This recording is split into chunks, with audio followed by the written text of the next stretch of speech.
chose her to face her at the Royal Rumble, and afterwards she will send Doudrop back to the mid-card where she belongs. Doudrop then came out and said she could easily beat Becky Lynch, and she will become the Doo-Doo champion. Oh my god, this is really a bad Raw. We then got Bianca Belair coming out saying she will enter the Royal Rumble. Liv Morgan did the same. And then we got a tag team match with Raw Women's Champion Becky Lynch and Doudrop versus Bianca Belair and Liv Morgan in the classic Can They Coexist tag team match. Spoiler alert. No. Oh my gosh, what's going on with my voice? Ooh. Sorry, ladies and gentlemen, there's a bit of a volume problem sometimes with this segment, so I'm going to try and not destroy my microphone. Anyway, back to this tag team match. So, they couldn't coexist. Becky Lynch hits a manhandle slam on Liv Morgan. She then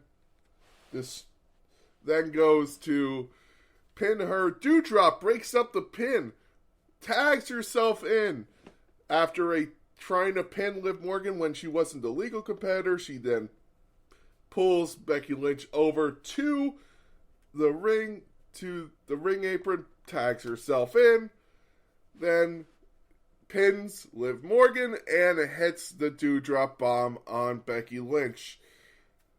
It was a terrible mismatch segment. Moving on. After this, we got Kevin Owens hosting the Kevin Owens Show with Seth Rollins. Seth Rollins says at the Royal Rumble, he becomes Universal Champion and wins and brings the Universal Championship back to Raw where it belongs.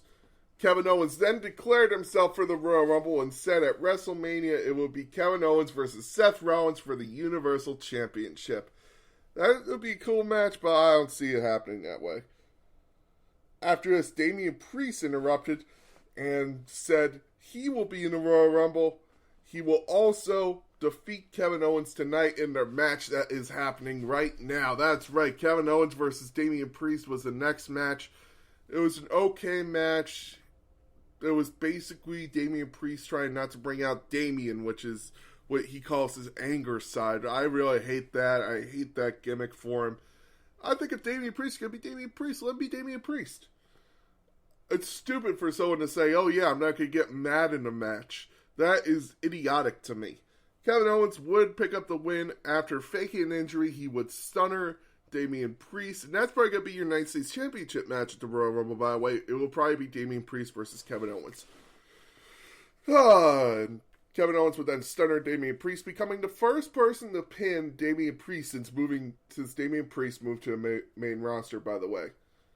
Damian Priest would be angry after the pin, and then we would get a different segment. It would go to Chad Gable hosting a graduation for Otis from the Alpha Academy to Tag Team Champions. During this segment, it was cool to see Otis talking again. He's growing his beard back, which I like. He's starting to get a little stubble back, starting to get the beard, which I like. He needs the beard back. He has no neck, no chin.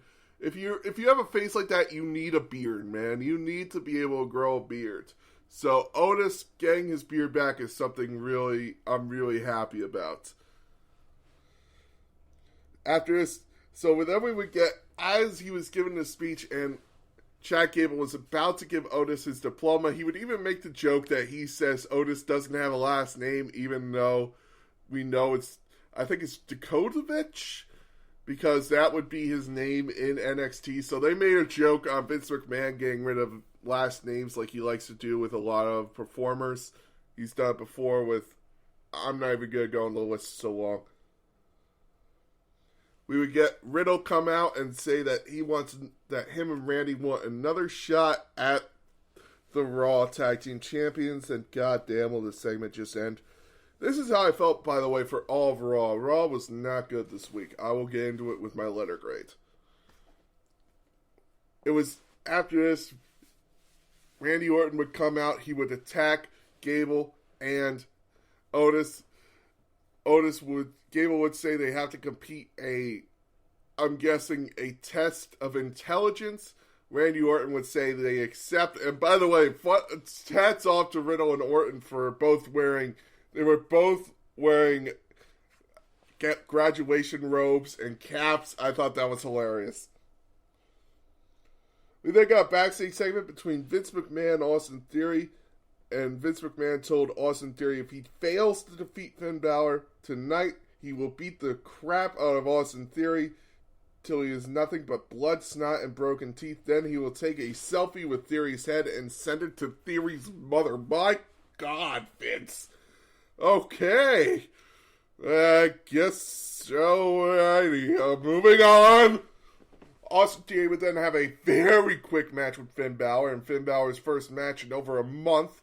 I guess we're just burying Finn Balor here because Austin Theory beat him in like 10 seconds. It was a quick match. He would take a selfie with Finn Balor and then beat the living crap out of him before taking one more selfie and exiting the ring. And that was your segment for that. After this, we got Rhea Ripley versus Nikki Ash. This was a okay match. Yeah, it was an okay segment. Because you had Zelina Vega and Carmella come out and say that they are Rhea Ripley's fairy godmother. They are the reason that Nikki Ash is no longer tag team partners with Rhea Ripley. And as they were talking, they distracted Rhea Ripley enough to where Nikki Ash was able to attack Rhea Ripley. Ugh. And this match finished in a no contest. So, yay for that. After this, we got another 5-second match where Omos destroyed Reggie in a quick match, which is what should have been. We then got a talking segment between Maurice and Beth Phoenix and Edge, where Maurice said this match at the Royal Rumble needs to be canceled. There's no reason they should have this match. They should be friends for all the things they've done in the women's evolution, and how the reason women are main eventing WrestleMania are because of people like Beth and Maurice, which is the reason it's main eventing is maybe because of Beth Phoenix and Trish Stratus, not Maurice. Beth Phoenix would then charge the ring. Edge would then be attacked by Miz, but he would be able to fight off Miz, but it was enough to distract Beth Phoenix so Maurice could hit her in the back of the head with a brick she hid in her purse. Yeah, that's what we're doing. After this, it was announced that The Miz would be having a birthday celebration for Maurice next week on Raw. Oh, God, I wonder if Edge and Beth are going to interrupt that. Oh, my, I don't know. Probably. I put money on it. We then got an 8-man tag team match between the Mysterios and Street Profits versus... Let me make sure I got this. The Dirty Dogs, Apollo Crews, and Commander Aziz. The Mysterios and the Street Profits would pick up the win in it felt like every match was very quick on Raw this week, and the talking segments were drawn out. So that's something I need to talk about later on. Apollo Crews would take the pin after being hit by Montez Ford with a top rope splash. They would pick up the win, and then the Mysterios would throw the Street Profits out of the ring. And as they are posing to celebrate, like, hey, yeah, we got you, we're setting up for the Royal Rumble, Ray would throw Dominic out of the ring. And Dominic would be like, okay, Dad, I see where this is going. I'm going to get you back in the Royal Rumble. So, yeah, everybody's getting set for the men's Royal Rumble. After this, we got another Alexa Bliss in therapy segment where all she would answer every question. They were trying to do word association. Everything would end up being Lily. Until the therapist asked what he would ask for a word to go with this. He would say imagination. Imaginary. And she would then just stand up, look at the therapist. The therapist would go, okay, we're out of time. Goodbye. He would then leave, and Alexa Bliss would sit back down, and that would end that segment. Oh my God, these therapy segments are getting worse, and I didn't think that was possible. We then got Bobby Lashley versus Seth Rollins in your main event of the evening. Bobby Lashley taking on Seth Rollins before his WWE Championship match. This was a slow-paced match. There were a lot of rest holds, a lot of lockups. It didn't really kick off until after the match was over. The Hurt Business, Cedric Alexander and Shelton Benjamin would cause a DQ. They would attack Bobby Lashley. Bobby Lashley would fight them off and actually spear Shelton Benjamin through the barricade. That was awesome, by the way, of Shelton Benjamin being speared through I love a good spear through a barricade. It's one of my favorite moves. When Batista does it, I love it. When Goldberg does it, I love it. When Bobby Lashley or Roman Reigns does it, I love it. It's my favorite OMG moment there is. In a video game, it's always something I equip in WWE video games to my character because I truly love the visual of just bang right through the barricade. One of my favorite moves in WWE, honestly. So he would fight off the Hurt Business, but as Seth Rollins was watching this, the Usos snuck up in the ring and attacked Seth Rollins. Seth Rollins would try to fight him off, but a super kick ends Seth Rollins' chances. He lies in the ring as the Usos pose with their one in the air to show they are the ones, and a message has been delivered from the bloodline to Seth Rollins. It makes me excited for SmackDown, but that was the only really thing exciting on this week's Raw. If I had to give it a grade, D+ at best, it felt like every match to me was so fast, happened so quickly, and every talking segment droned on and on and on and on and on and on and fucking on. Meanwhile, before every match, when the first person would come out, commercial break, commercial break, commercial break. And I've said it for years. The first and second hours should be littered with commercials for Raw. But the third hour, the main events of Raw, should be commercial free. They should be. Let's fill the first 2 hours with commercials. That's fine. The third hour should be commercial free. If worst, it should be picture-to-picture commercials. That's it. Raw's third hour should be the main reason people tune in, but it's the main reason people tune out. There were no great matches that I was like, oh, yay, this is a match I really wanted to see. I wanted to see the tag team match between Doudrop and Becky Lynch, but it just wasn't good. It was disjointed. I wanted to see the main event. I wanted to see that 8-man tag, but it was just all over so quickly. None of it was like, oh, yay, this is a great match tonight. No, it was just a very lackluster, fast-paced, slow-paced Raw.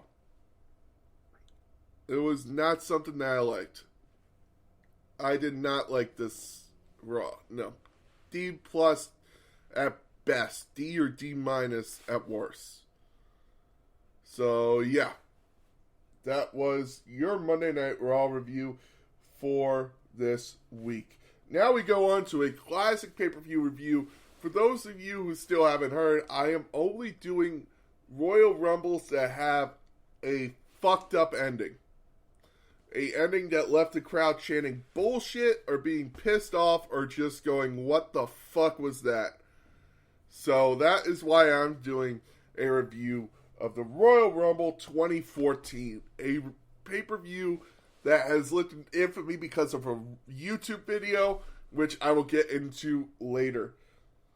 This Royal Rumble took place from Pittsburgh, Pennsylvania, with 15,715 in attendance, including Pittsburgh Steelers quarterback Ben Roethlisberger. That's right, Ben Roethlisberger was in attendance. They showed him on the screen. You had people holding up little cardboard cutouts of his head. He was still a legend in Pittsburgh at this time. This was before he would try on the field and be basically a walking meme of someone who should have retired years before. So this Royal Rumble would kick off with a tag team match with the New Age Outlaws, who made their return at Raw 1000. to stop the beating up of legends